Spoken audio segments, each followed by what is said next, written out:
America, my name is Osei-Frimpong, and you are watching the fifth episode of the Black Athenians. We're trying to build a black middle class. I mean, make no mistake about it. When anybody asks, what's Army doing there on YouTube, in Triangle Plaza? What's he doing? He's trying to build a black middle class. Not one Negro, not like a handful, like sprinkled out amongst your suburbs. No, an entire class, a black middle class made of working people, business owners, employees, and hiring managers who are just living their life as a class because, as I've said before, and I probably will say again, real wealth is a community property. It's not a property of individuals. And right now, black people don't have community wealth. And so we don't have real wealth. The model of moving, the model of increasing your quality of life is getting out of the black community, whereas I want to lift the black community. So the model we're looking for is community wealth. Are we okay, Matthew? Okay. All right, so the model we're looking for is a black community wealth, growing wealth in the community, because real wealth is a property of community, not individuals, and right now we don't have it. Give me the wolf diagram. And this is important, just so people know what you're doing. There's a great paper called U.S. Household Wealth between 1962 and 2013, Edward Wolff, he says the median, that's the middle, not the average, the middle. Maybe I'll do a whole show on why medians are more important than averages, but the middle wealth of a black family, of a black household, is $1,700. Whereas the middle wealth of a white family, is it over this shoulder? Okay. Is about 100,000. It's actually closer to 116. That's the middle. That doesn't mean every white person you know is worth about 116,000, but it means that a lot of them are, and there's more above as there are below. So they probably have a cousin or an uncle or a church member or something like that. So to be clear, when wealth discrepancy is this high, that means the people at $1,700 are food for the people at $116,000. And we don't want to be food. Nobody wants to be food. So for real equality, we need wealth inequality, because the story for the next probably 30 years isn't going to be income. It doesn't matter anymore. It's going to be how much of that baby boomer money is going to be floated down to you through grandparents dying. The real story of the next 30 years is going to be wealth inequality, not income inequality. So we're going to talk about wealth and how to build black wealth. And that means we need to talk about how to, in some ways, build black incomes. So when I say that the real story for the next 30 years is going to be how much of that baby boomer money kind of floats down, because even your white friends who are broke, they got a grandmother. It's like they're not telling you the whole story. And they might not even know the whole story, because honestly, people aren't, I teach at UGA. Most of my students are white. They don't know how much they're worth. They're worth a lot more than they think they are, especially since a lot of my students come from the suburbs of Atlanta. They just don't know because parents aren't honest with them about money. So they think they're poor like us are poor, but they're not poor like we're poor. They're poor in a different way. They're poor in a way that money still appears when they want to have a wedding or want to buy a house. And that's a different kind of poverty. So they're making $11 an hour, you're making $11 an hour, but it's a different kind of poverty. And so how did we build a white middle class in the United States? A lot of it comes through the New Deal. And you can't understand the middle class, the white middle class or the black middle class, white middle class wealth or black middle class poverty without talking about the New Deal in America. And I'll go stronger, because this is important and people don't talk about this. You can't understand the New Deal in America if you just look at FDR. You can't understand the New Deal in America without looking at the Southern Democrats who filtered all of FDR's programs to exclude blacks. So I'll say this again. Anybody who tells you about the New Deal without talking about the Southern Democrats can't tell you anything about how wealth was built in America. Take that in. Take that seriously. There are a few books on this. Probably the most comprehensive books is probably When Affirmative Action Was White by Ira Katznelson. And then I had a woman last week on who had a pretty good book on this called The Color of Wealth. The Color of Money. The Color of Money by Musa Baradaran. Do we have a graphic for that? Yeah, give me the graphic for The Color of Money. This is a fantastic book. It's about what black banks can't do and can do, and what they do in the American political imagination to move us away from real redress. So, like, if someone offers you either a land or a savings account to eventually buy the land, take the land. The savings account is a scam. So it's a great book. It's really readable.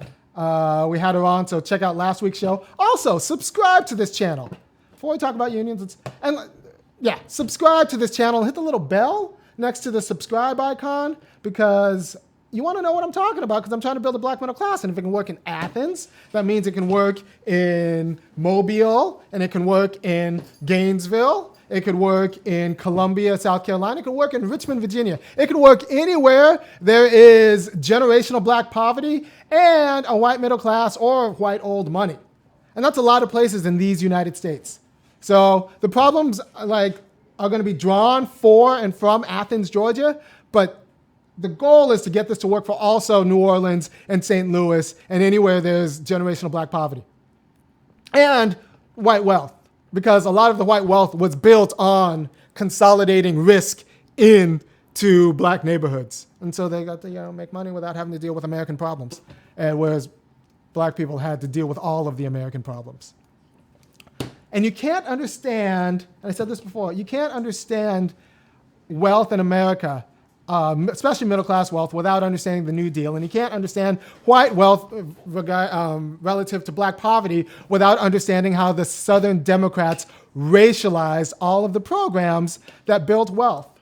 And so we talk a lot about the civil rights movement and how the civil rights movement was supposed to be the answer to healing, making the country whole, making the black community whole.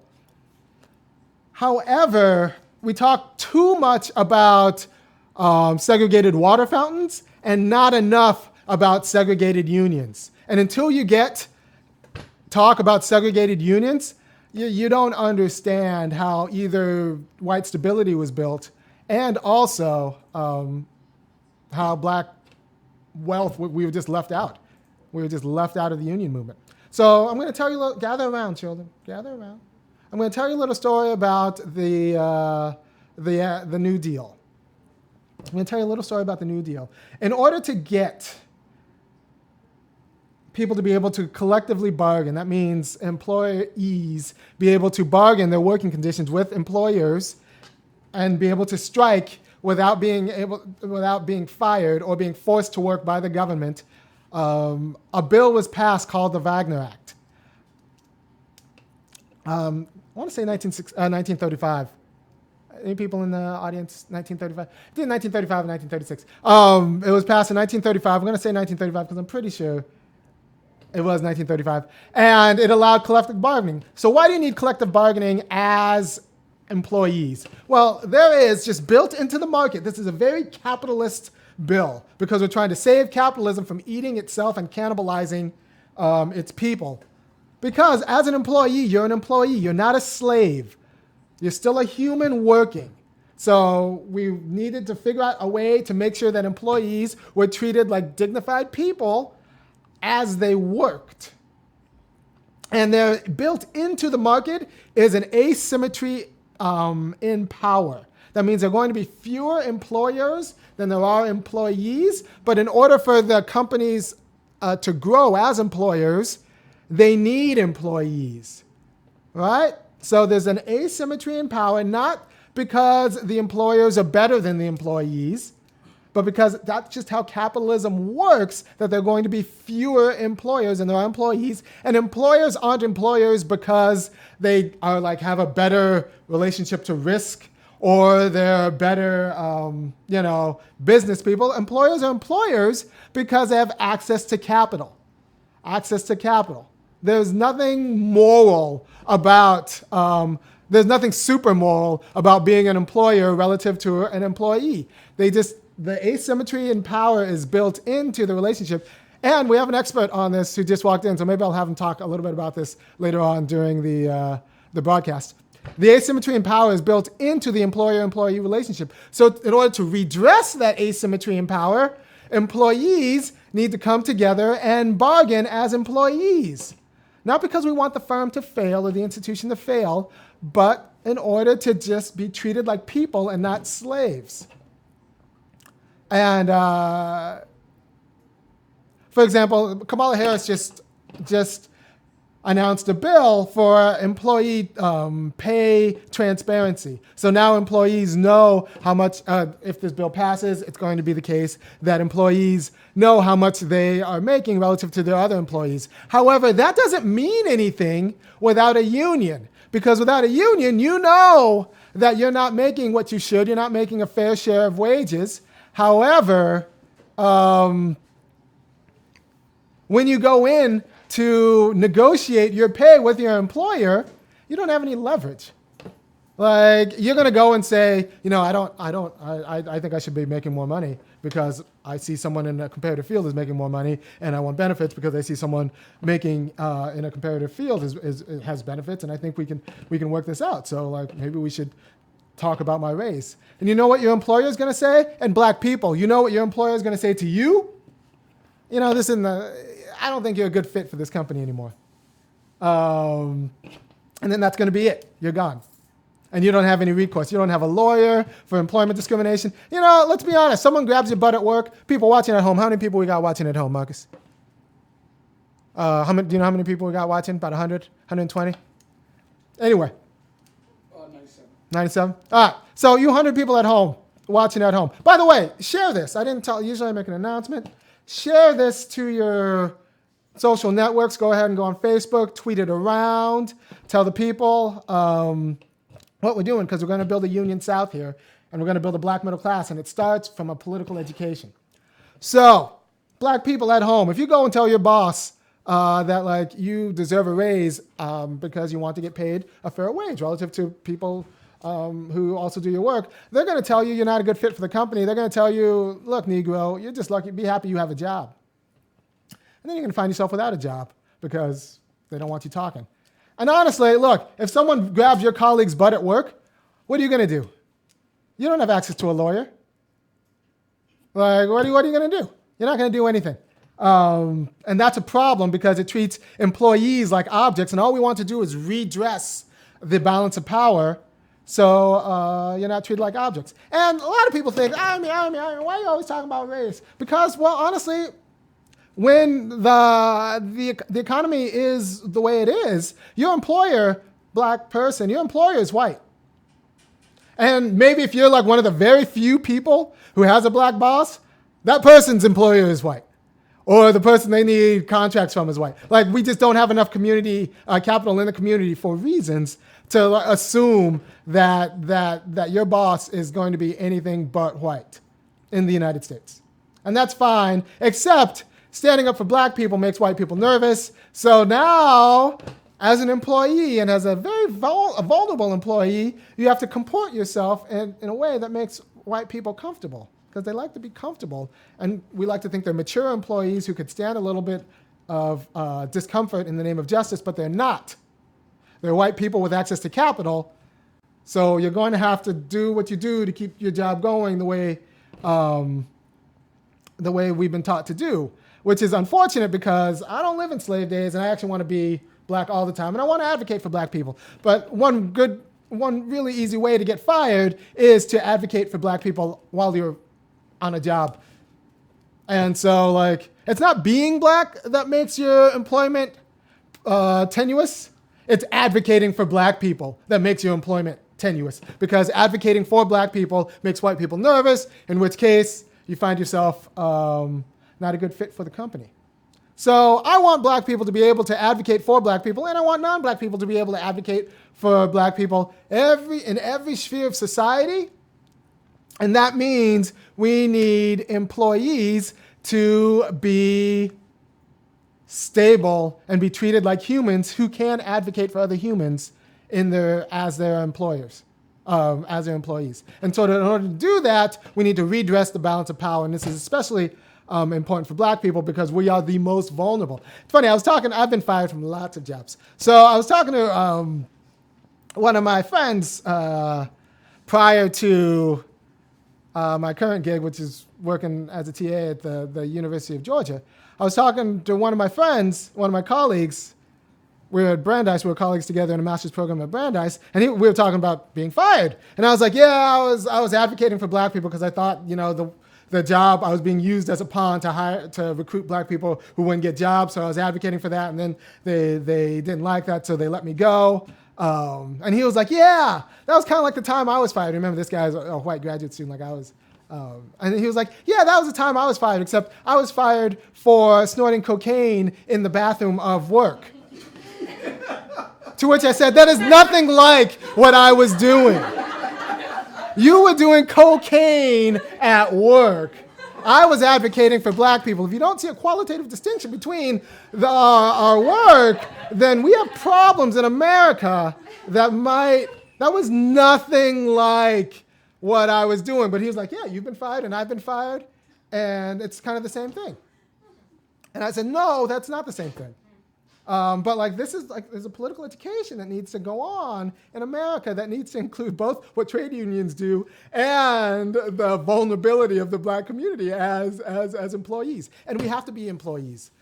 People will say, and I run into good black people who think this is true, that we can just build our own businesses, and that the problem is we're all employees working for the white man doing something. No, you're gonna have to be employees. That's the way the economy works. That's the way a good capitalist economy works, because in order to grow as a firm, you need employees. Even I have an intern. I have Matthew. Matthew's wonderful. Say hi to the people, Matthew.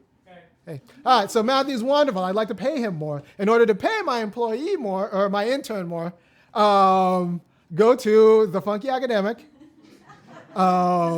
kick down for, $5, $10, $50 a month to help this go, because we need a political education to get the quality of politics we need. Or you can make a one-time enormous donation, because honestly, I do this show at 4 o'clock on Fridays, which means in a well-ordered world, I need to offer my people daycare for their kids and food. So eventually, in a few weeks, once we get these donations up, go and put my name in yeah. Once we get these donations up, I want to offer daycare, next door or in a very close facility, and food, so that more of the community can come and watch the show, because it's a political education. And I want to do it right. So the daycare would be political justice daycare. So, they would actually little kid versions of what we're doing right here. So your children would learn about unions and the balance of power between employees and employers, and that'd be appropriate. And I want to be able to pay the daycare workers the right amount of money. So if you like anything about what I'm saying, go to thefunkyacademic.com, or I think we got funkyacademic.com. Either of those. Go to the website. Kick down for a few dollars a month. Tell your friends. Email this to all of your websites. Email this social justice people. Look, if you're involved in a union, or you want to be involved in a union, or think about a union, or on some listserv, email this video to that listserv, because it's the quality of political education we need. Let's get back to it. So we had Democrats. You can't talk about the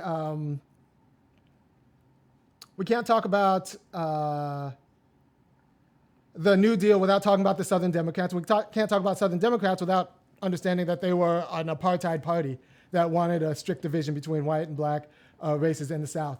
So all of the New Deal provisions were built in, all of that Southern Democratic racism was built in the New Deal provisions, which included the Wagner Act, which in 1935 allowed employees to collectively bargain. All right, so in 1935, you get collective bargaining. You get the AFL saying, no, we can collectively bargain, but we don't want to share power with Negroes.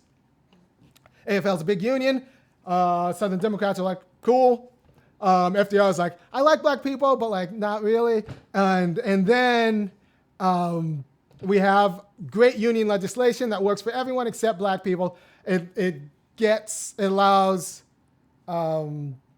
unions to discriminate. That means you don't have to have black workers, and you don't have to give them leadership roles within the union. All right, so that's a problem. Good news is, in the private sector, union membership goes up through the roof. Not through the roof, but we get up to I want to say 25% of the private sector becomes unionized. And then public sector unions, everyone actually we get a union vocabulary in America. And that's how you build a middle class, because now you have a balance of power between employees and employers. And a lot of people are employees, and it's good to be an employee in a union shop. There's no shame in that. Like, look, black people, we stigmatize employment and being an employee because we're shunted into, there was a report that says 13 jobs. And those 13 jobs tend not to pay very well or like have benefits or protections, and we tend to be pretty vulnerable. But like, there are lots of jobs in these United States that are actually fine. They come with vacation. They come with benefits. There's no shame in being an employee in a union shop or just being an employee in a place that is normalized to hiring white employees. So like being an employee, the problem isn't being an employee. The problem is being a vulnerable employee. And through the New Deal legislation, we disproportionately shunted black people to vulnerable employment sectors. So we need all employees to be treated well, which includes black employees. And we need to just understand that there's no shame in being an employee. Being an employee is different than being a slave. And honestly, the black millionaire you know, if you know a black millionaire, is probably a nurse married to a teacher who like keeps all their money in a King James Bible.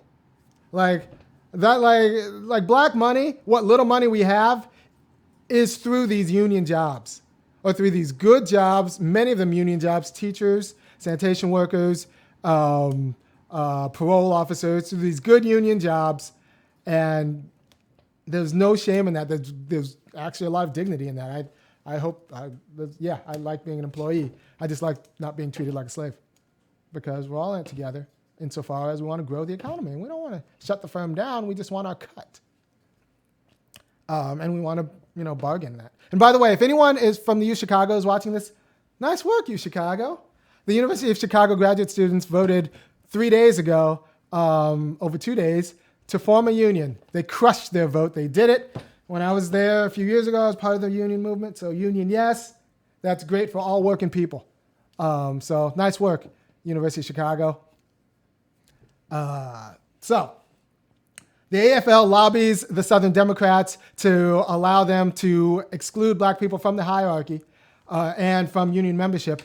And then what happens is, because politicians in general don't like talking about race, there's a bifurcation that happens. And there's a great book on this. It's written by Paul Farmer.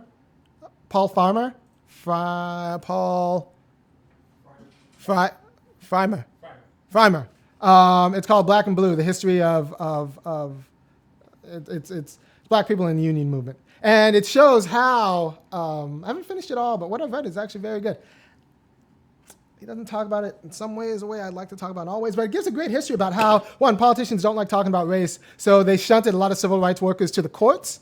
But courts are limited insofar as they talk about union labor, because we created this entire other executive agency, the NLRB, to deal with union issues. So because of the division of labor, we disproportionately shunted civil rights talk over here to courts. Lawyers love that. However, we dealt with union stuff over here, especially, labor stuff and union stuff with the NLRB. So we never got to talk about black labor in the way we should have. And there wasn't an organization that was dedicated to doing that, because the NAACP was all about like civil rights stuff, and the unions were often fighting the NAACP about getting black people in the unions. So there was never like a robust black union movement, except for a handful of guys like A. Philip Randolph and Martin Luther King actually started talking like this before they put a bullet in them, because this is where the power is. We actually consolidate organized labor with a large swath of laborers who are black, and then we could actually move forward. And the reason we didn't do that in the South is because the white union heads and the white Democrats wanted to keep racial apartheid in organized labor. And then we moved to the 50s. We're going to fast forward 20 years. So there have been fights to integrate unions, and there have been fights to integrate unions. And then there's this guy, Vance Muse, and I did not bring up the quote. If you can find the quote online, that would be great. And then just put a shot up of it when you get it. Vance Muse is a lobbyist, and he's like, the great way to kill the union movement in the South is just gin up racism and say that, like, look, and this is always going to be about sharing power. This is always going to be the inability to share power with black people. Just say two black people, and the key words you're going to look for this quote is Vance Muse, M-U, like M-U-S-E, and apes. And he's like, look, if you allow the unions into if you don't pass this right to work legislation and get rid of unions, what you're going to do, they're going to make your union, they're going to make white women and white men join with black apes and have them call them brother and sister. And you're going to have to take orders from black people. And that was enough. That was enough in the 50s South to start passing right to work legislation. Because look, we have to understand there's this romanticization that we're all in together and that class matters in America. But the truth is that poor white people, once they use money, they often use it to get away from black people. So you gave white people an option to either take their higher pay and their stability with unions and then pay to move to the suburbs or pay to move to a private school or pay to move to a white space, or they just take the pay cut and then they can keep power. They don't have to take orders from black people. So if they're going to use this money to get away from black people, they just decided that they don't need the extra money. They don't need the extra power. And so that worked. And that's why we have a lot of white union people who actually understand why you need a union. But then they're like, nah, but I like the whiteness more. So they became Republicans. So there's actually a lot of knowledge about unions in the among poor white people in the Republican Party, but who decided that they care more about the racial hierarchy than they care about organized labor. And that's unfortunate. It's unfortunate for a lot of reasons. The biggest reason is in the Democratic Party, there isn't enough, especially in the South, there isn't enough knowledge about why and the logic of why to organize and why to redress the balance of power in the party. Because the civil rights rhetoric stopped. It started becoming about water fountains and not unions, and about labor and about how to come together as employees to bargain with our employers for just vulnerability. This isn't about money. A lot of people figure, how much time? We're good on time. I'm going to tell. A lot of people think that the problem with justice in the South comes down to money, that poor white people and poor black people don't know how to extract money from wealthy white people. There's not a lot of black money, despite what you've seen on television. Those are anomalies. There's not a lot of black money. So the thing is, what holds the racial hierarchy isn't economic. It's honor. And so we don't live in an oligarchy in the South. We live in a timocracy. And there's a great section in Book 8 of the Republic where Plato talks about, you have the just city here, and then the varieties of degradation. First, you have the just city, which is whole, and then a unified city, and then there's we screw up education, so the city becomes a timocracy, a lover of honors. So we have all of these unjust distinctions between people, because we need distinctions between people, because it's not like you go to everyone for everything. If I want to get my head cut open, I don't go to my for brain surgery. I don't go to my mechanic. I don't just pull something out of a lot. I go to a brain surgeon. I make a distinction between the person who actually is qualified to do surgery on my brain and the person who's not. I make a just distinction. So you can't just treat everyone the same. You make distinctions between persons. If I have a problem with the law, I go to a lawyer. We make distinctions between persons. The problem is unjust distinctions between persons and how they're forcibly policed. So in a just city, we have distinctions between persons, but the first level of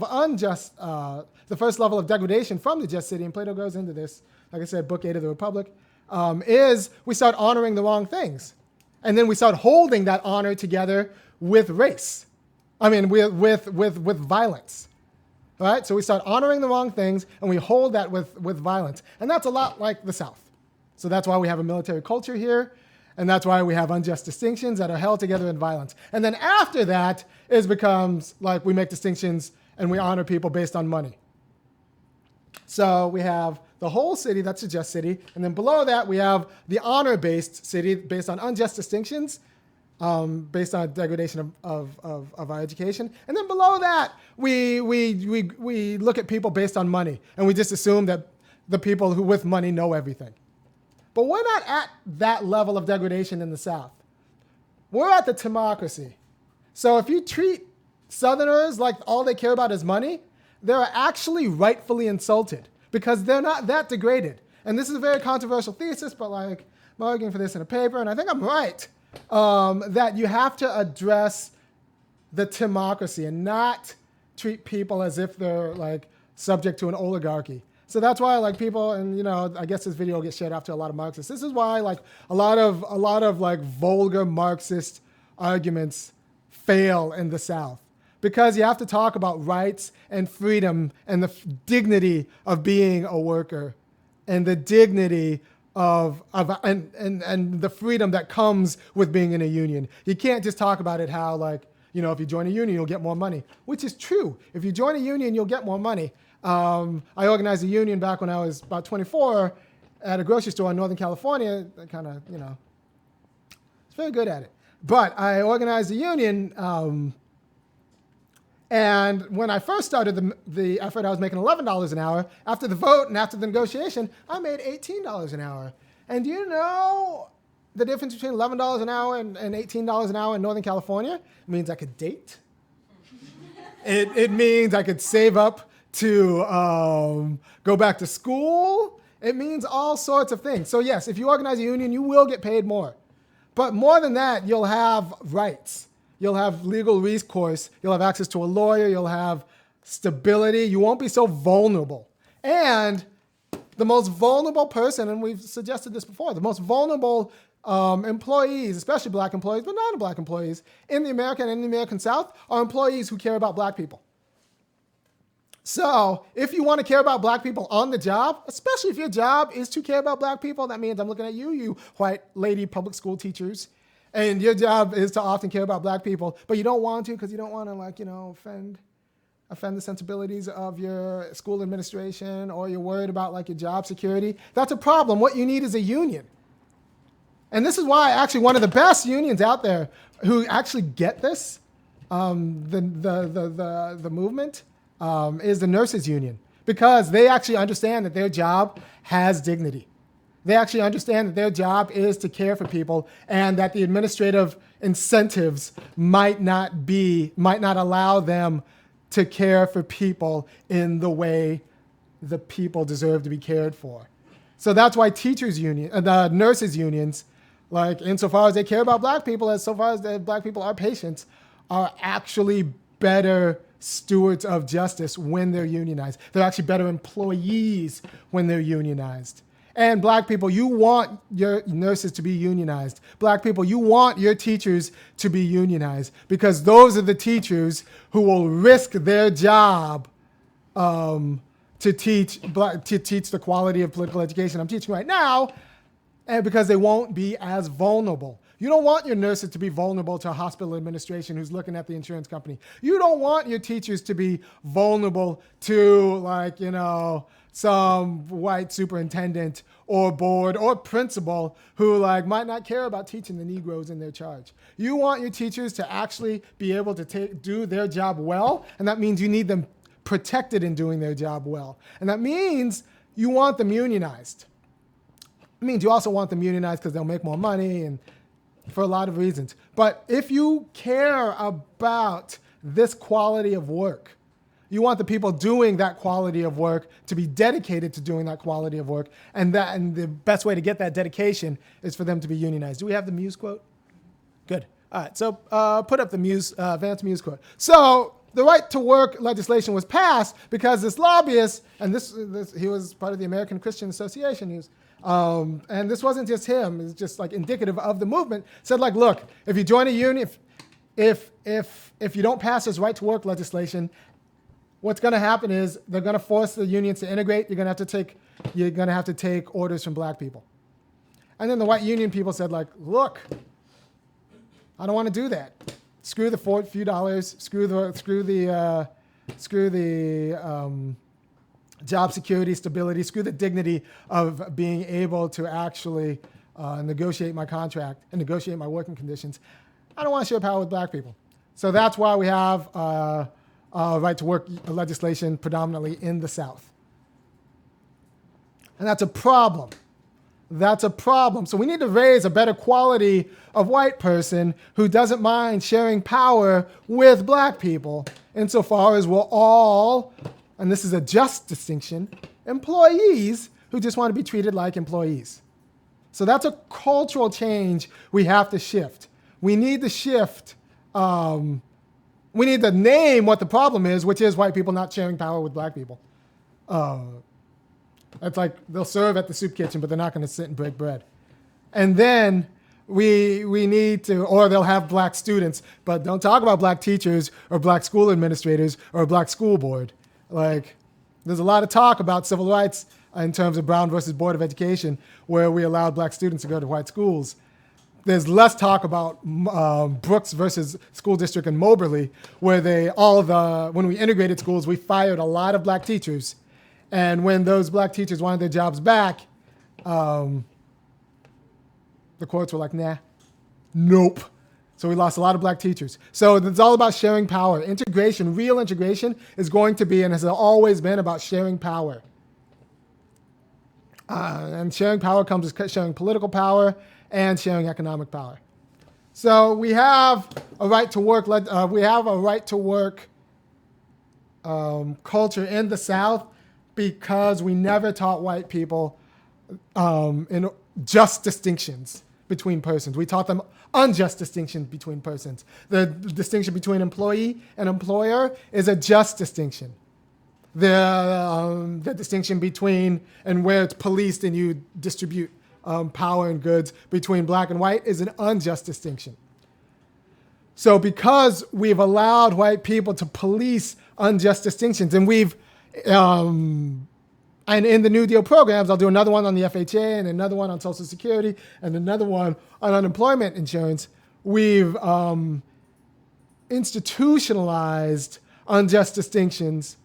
We need to reinstitutionalize just distinctions between persons, because it's not a problem to make distinctions between persons. Like, at this stage, if you're colorblind, you're actually just like a functionary of white supremacy. We need to redress the distinctions we make and turn unjust distinctions into just distinctions. And that means we need to teach just distinctions in schools, right? So that means we need to teach the distinction between employee and employer in schools and have an education that actually tells people about the power imbalance between employee and employers and the right way to rectify the power imbalance between employee and employers, and tell them that there aren't as many, because the logic of the market, there are just fewer employers than employees, and employers aren't employers because they're great about risk. They're employers because they have access to capital.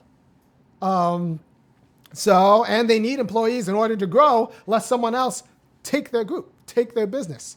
So we just need to be honest about the relationship between employers and employees and teach the necessity of unions for employee freedom so that employees can do their job.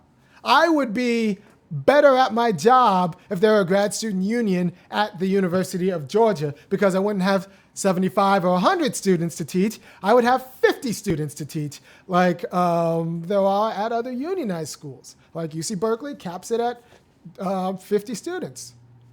That was something that was negotiated. All right, that would be better for the students of Georgia. That would allow me to assign better assignments, because I wouldn't have to worry about grading 100 of them. I would only have to worry about grading 50 of them, and everyone would win. However, there's an incentive by my employer to extract as much labor as they can, and I can't, as an individual, negotiate that, because my employer has an asymmetry in power, and they can get another graduate student. They can open up the pool for another graduate student, unless we all come together and say, like, no, actually, we need you to talk. We need to talk about the conditions of our labor and how we can best do our job. And we need you to treat us like humans, not slaves.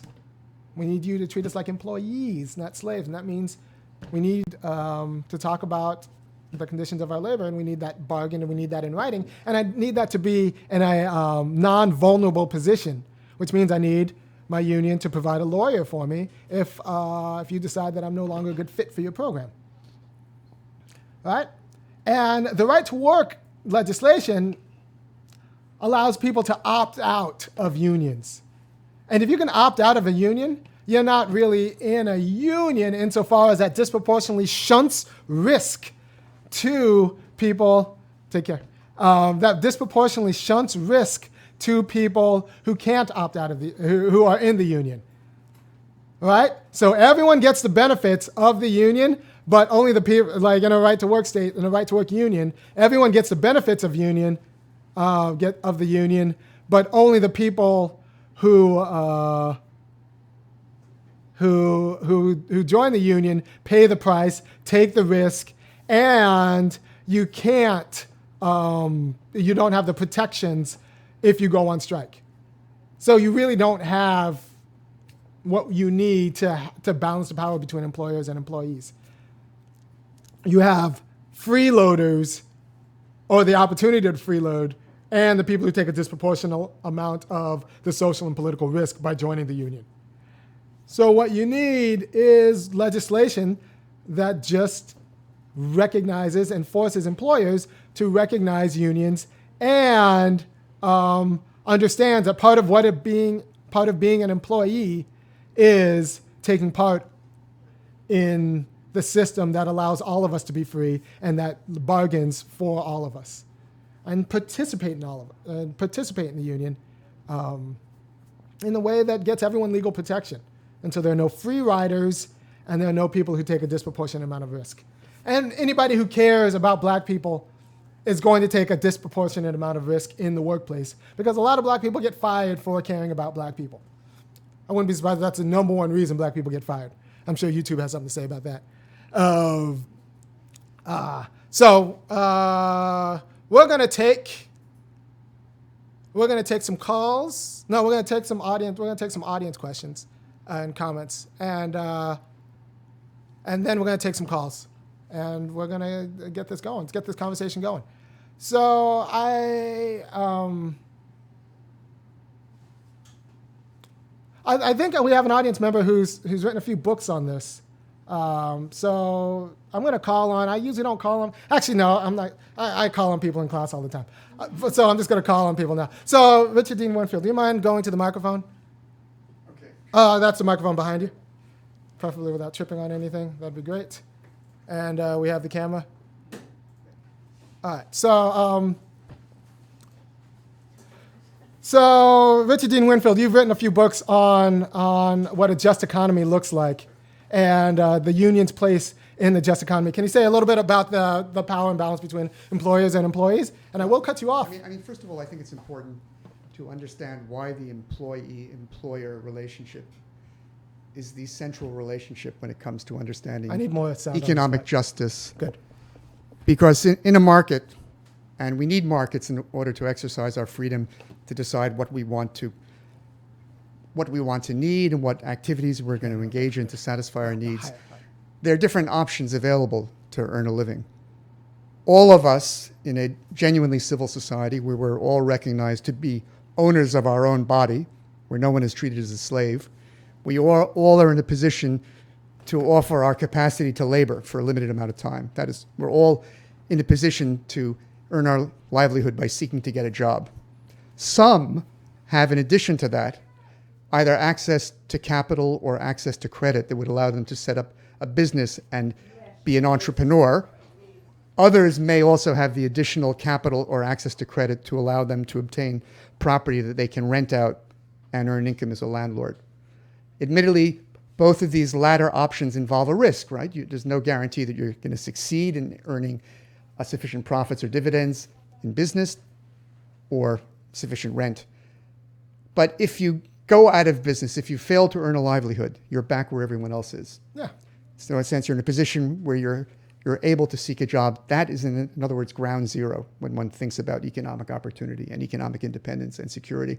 Moreover, if you think about what it means to be an entrepreneur and how markets operate and the dynamics of competition, it's a complete fantasy to think that we can all be entrepreneurs, that the market can simply consist of little businesses where everyone offers either But people a good say, service. Richard, there are 26 million businesses. Yeah, actually, there are 27 million so-called small businesses defined by the government. Yeah, so why can't everyone just be a statisticians small business person? as employing less than 500 people or less. Of those, 90%, that is 24 million, employ no one.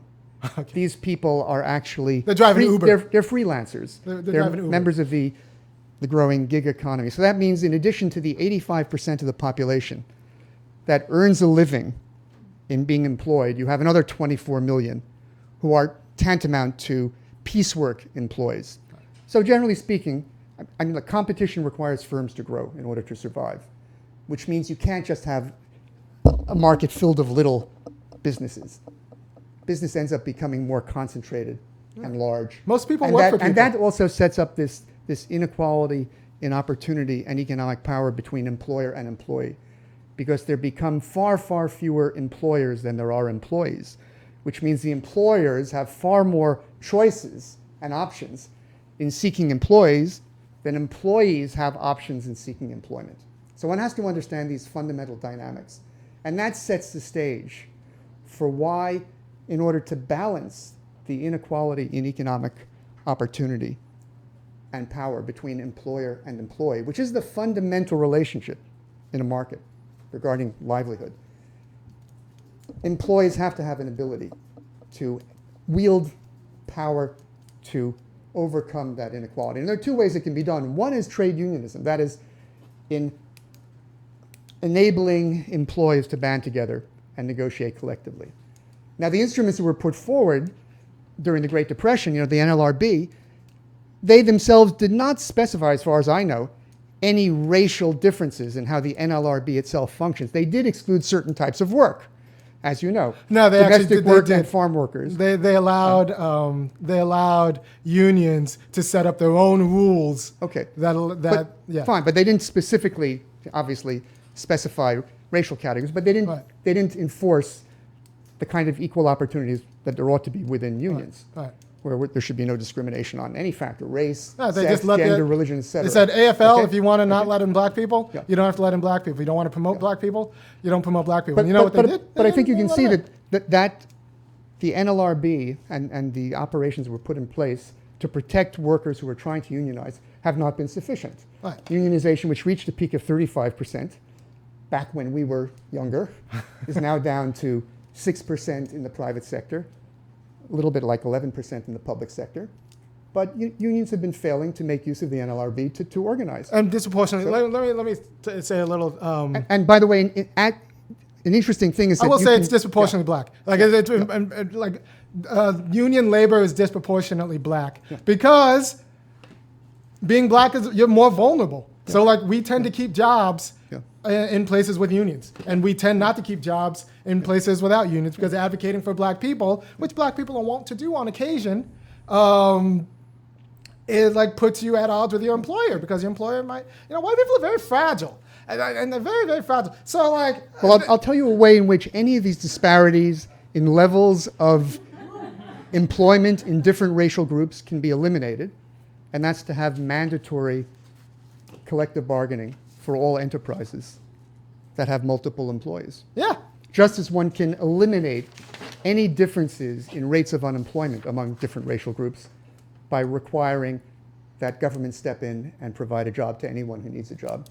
And when you do that, you provide the tightest labor market, which then allows employees who are employed to be in the strongest position to negotiate collectively for better conditions of work and pay. Good. So these two things have to be thought of We together. need a tight labor market, and we need employer empowerment. And by the way, there's another side of employee empowerment you haven't mentioned, which goes beyond. I can't do everything in one show. I can't do everything in one show. By the way, that's Richard Dean Winfield. He's running for Congress. Well, he's thinking about running for Congress. He's running for Congress and here in Athens in the 10th district. So if you like what he kind of is talking about, and he's written a few books on this,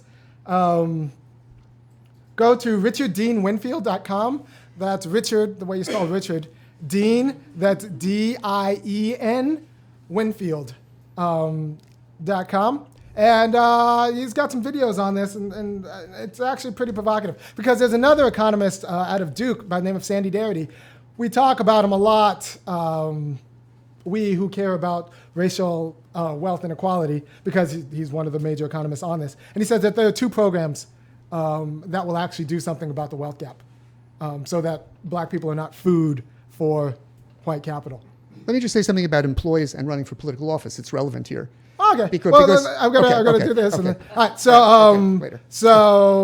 Darity said that there are two major programs. One of them is a federal job guarantee.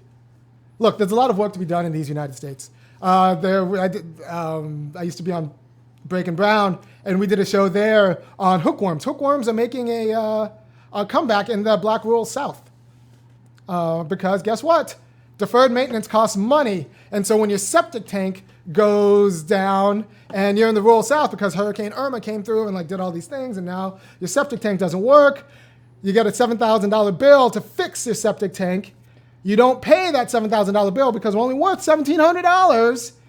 And then what happens is you end up maybe walking barefoot in your own poop and you get hookworms. So there's a hookworm epidemic happening in the rural South because we don't have capital. So there's work to be done. There should be broadband everywhere in the United States. If you're watching this, you're probably in some city or some hip town that has internet. Not everyone has internet. Well, not everyone has good internet, and nobody talks about it. Rural internet is it kind of exists, but not really. And if you're in the South, just kind of drive out of a city and you'll know it's dicey out there. I was in Arkansas, and our city hall was still on dial-up. All right, so Arkansas, these are government. So we need people to dig those trenches. We need people to do this kind of work. And these people can be black, and these people can be paid at good union wages, and they can be treated like humans, because there's no shame in working a job where you take a shower after you work rather than take a shower before you work. And so we need to talk about the dignity of labor, and we need to talk about the dignity of black people doing labor. And I say this because, I showed this shirt before. It says "Black Identity Extremists" for caring about building a black middle class, because Trump's FBI has now put money. Do we have a yeah? All right. Can I call you to account for bringing in talk of a middle class? Because I'm really sick and tired of how this term middle class is bandied about. First of all, the middle class has no objective boundaries. It's completely arbitrary how one identifies it. Right. Secondly, if you speak about affirming and advocating for a middle class, you're complicit in allowing for the persistence of the bottom class that is lower than the middle class. So why don't we forget about talking about the middle class and talk about workers? We can speak about employees or people who ensuring that everyone can earn a decent livelihood, that we bring the bottom up, raise the floor, and forget talking about a middle class. Okay, so what about people who have a federal job guarantee? They have an option to get a federal job, but they don't want it. They're going to be poor. Well, look, that's their decision. We have an there's- obligation so to we- contribute to our society. Right? So we have there's all right. So I'll think about it right now. Think about it. At this stage until there's no. I'm still gonna. Oh yeah. Well, go ahead and sit down. Okay. Go ahead and sit down. So Trump has this thing. Apparently, there's a classification now: Black Identity Extremists, and. Just out of curiosity, how are you feeling about your life these days? Oh yeah. By the way, I am very happy. I'm what you call a healthy Negro. My blood pressure is good. I do not have the sugar. I feel all my limbs. I like my life. I just want to live around black people who also make money, and I want my daughter to date someone. And so I want who has a job. So I advocate for a black middle class, but I am a happy, healthy black man of good age. I run. So if anything happens to me, it did not happen by my own hand. If anything happens to me because of what I do right here, it did not happen by my own hand. I'm happy, I'm healthy, I'm agile. I did not fall off my bicycle. I was hit. So if anything happens to me, I'm not going like, no. And I do not forgive anybody. If anything happens to me, shut it down. Shut it down, and I want bricks going through windows in mine, my whole family. If anything happens to me, shut it down. There will be no peace in these United States. If anything happens to me, I don't forgive nobody for nothing. Let that be known, and tell your friends. That's my little insurance policy to make sure I keep doing this show right here. And so nobody gets ideas. If anything happens to me, I want bedlam and all over the United States. I want like Je suis irony on like French t-shirts. Like it will. So yeah, that's my little insurance policy to make sure that nobody takes me out, or that like nobody tells people I did it myself, because I didn't. I'm happy and I'm very healthy. So Trump's got this classification called Black Identity Extremist, and I heard this quote, and I think I'll believe it. If you're not on an FBI list, you might not be working hard enough. For the next 4 years, like, you might not be making the moves you need to be making if you care about the work you need to be doing. So yeah, I'm probably on some list. Probably. I'm on some list. All right. I saw that, and I was like, I'm gonna make a T-shirt, because there's this other book by Houston Baker called Betrayal. And he makes actually a pretty good argument that the best thing that King did, the crucial thing that King did in order for civil justice, civil rights, and formal equality, even if it wasn't substantive, was he destigmatized jail. Because as long as black people were still as scared of jail and white legitimate power, they weren't going to be able to do the work they needed to do to get the justice they needed to get. So we needed King to destigmatize, give dignity to jail, in order to make the moves we needed to make. So what I'm right now doing is I need to destigmatize being a black identity extremist. Because like if black identity extremist means like getting my people working at good wages and getting them in a union where they could stand up for other black people without worrying about the fragility of their white boss, then yeah, I'm a black identity extremist. I actually think that black people should have power to be free. They should be able to advocate for like people in their community. They should be able to advocate for their cousins. And they should be able to take a fair share of power, economic and political power in the United States, and not worry about like the fragility of white feelings. So we're going to talk good. So Richard, you want one more comment about employees or employers, or got to keep it brief, my man? Yeah, I was just going to speak about the problem of employees having a fair share in political life. Right. Because Georgia employees. And we think that we all have a right to run for public office, for example. But if you're an employee, you have 3 strikes against you. Because to run seriously for office, you have to stop working, meaning you have no income. Secondly, in our country, where benefits are associated with work, you lose your benefits. Thirdly, you can't count on getting your job back when the race is over. So in effect, it's extremely difficult for employees to wield any. So we need to think about that. No. So you got. So it's not an accident that the people who run for office are usually like lawyers or independent businessmen who are independently wealthy, and that's not a representative sample of the United States. Like that's a problem that can be redressed with campaign finance laws. Just thinking about like that. Being honest, that most people work for somebody. Most people work for somebody, and that's the only way the economy grows. So we put the number up. So last week there was a little snafu with the calling, but I think I have it fixed.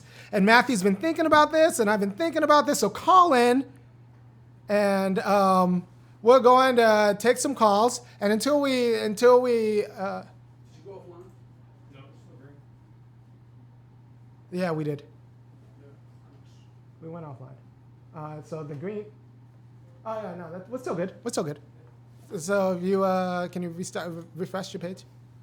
I have to sit through the ad for a second. Okay. So yeah, so you're still looking. So call in. Yeah, so call in if and we'll take your call. And until then, I want to take some more audience calls. What's up, union people? Tell me what's going on. The people who have questions about union. We have a handful of experts and an entire YouTube audience. May I make a comment? Yes, yeah. Microphone. Just wanted to make a remark Yes. If nothing else, just to point out, we are here in Athens, Georgia. We are, many of us, employees at the University of Georgia. There is an effort, an ongoing and growing effort to unionize employees at the University of Georgia. It's an effort to build a community based on mutual education, based on mutual support, and we need representatives, members, helpers from every aspect, from every part of our community. All right, so good. So if you're in Athens, Georgia, if you're watching, a lot of you people are in Athens, Georgia. Email this around to your friends.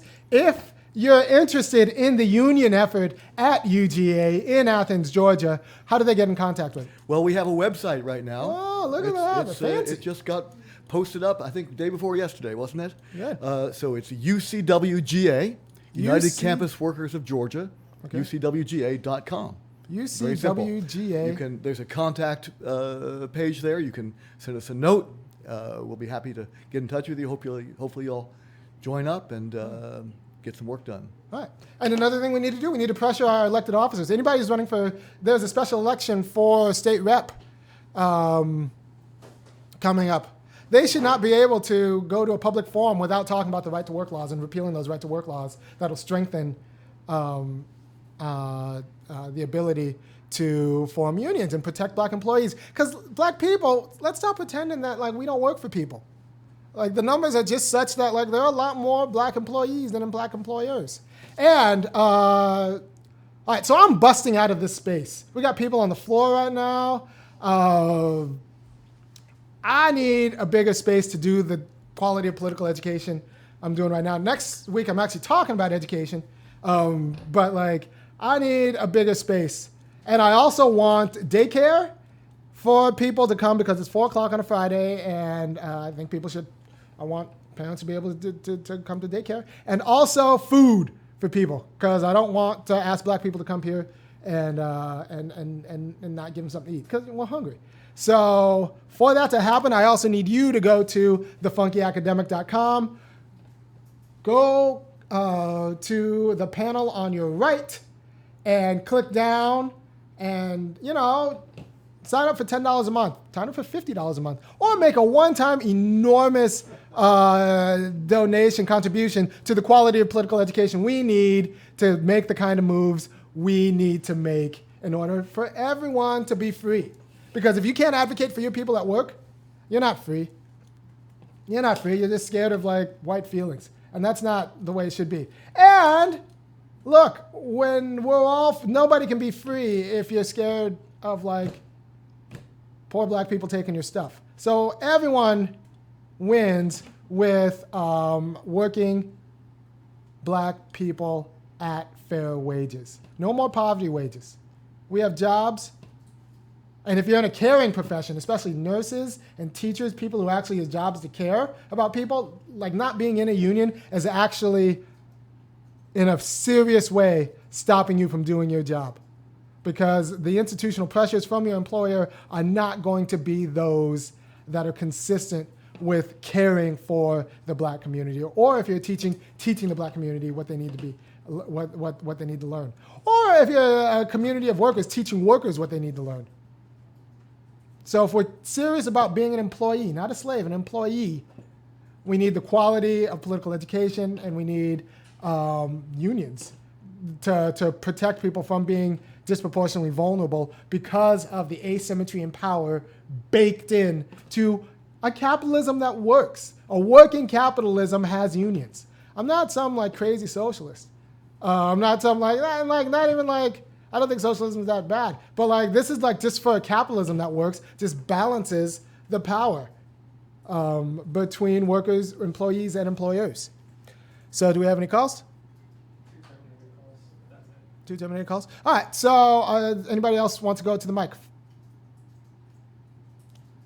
Well, good. Good. So we are an hour. I don't want to go too far. Oh, good. I wanted to come in under an hour. Very good. Thank you. Thank you. So if anybody asks you why the South is right to work, you'll say, well, because white people didn't want to share power with black people. So, and in a union, you share power with your brothers and sisters, your comrades. And so this is all going to come down to the inability to share power A lot of problems in the United States are going to come down, especially a lot of racialized power problems, are going to come down to an inability or unwillingness to share power with black people. And since I'm a guy who wants black people to have power, and since I want all of us to be free and unjust distinctions between people not to be held together with violence, but distinctions, just distinctions between people to be held together with reason, and by thought and by talking and working this out, we're going to seek black power. All right, thanks. And remember, you can bet your last money we're building black middle class money. You can bet your last honey we're building black middle class money here at the Black Athenians. Take care and peace.